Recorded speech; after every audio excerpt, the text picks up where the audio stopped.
I never believed mirrors could remember things until the night mine spoke my name without sound. Because the mirror in my childhood bedroom had always been ordinary, tall, over-framed, slightly warped at the edges, inherited from a house that smelled of dust and old rain. But after my mother died and I returned to the house alone, it changed, subtly at first, the way a predator waits before revealing itself, because when I stood before it on the first night back, my reflection blinked half a second too late, and I laughed it off as exhaustion. Grief has a way of distorting time. But the next night it smiled when I didn't, and the smile lingered too long, stretching its lips wider than my own face could allow, and still I stayed. Because grief makes you lonely, and lonely people accept impossible things if it means they are not alone.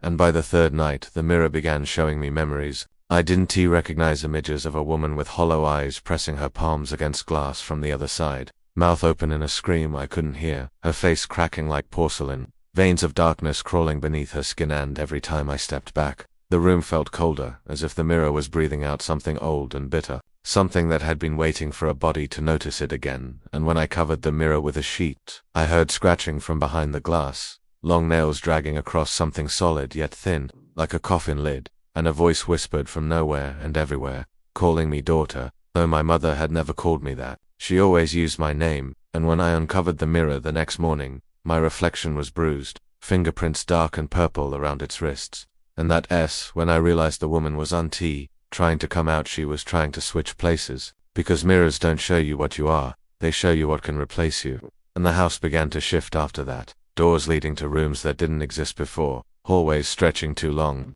shadows bending toward the mirror like iron filings toward a magnet. And each night the woman grew clearer while I grew dimmer, my reflection losing detail as hers gained it. Until one night I watched her step closer to the glass from the other side, and I stepped closer from mine, and our palms met, and the mirror felt warm, pulsing, like skin, and suddenly I remembered something I shouldn't have. My mother standing before this same mirror years ago, crying, begging, promising at a body, promising at me, because she had been sick, dying, and the mirror had offered her a way out, and now the debt was due. And the woman in the mirror smiled with my mother's smile, and her mouth moved. And this time I heard her clearly as she said, "Thank you for coming home," and the glass shattered inward, not outward, swallowing me in darkness that smelled like old blood and forgotten breath. And when I woke up I was standing in the mirror, trapped behind smooth, unbroken glass, screaming silently as my her body walked away from the reflection, wearing my face, and now I wait,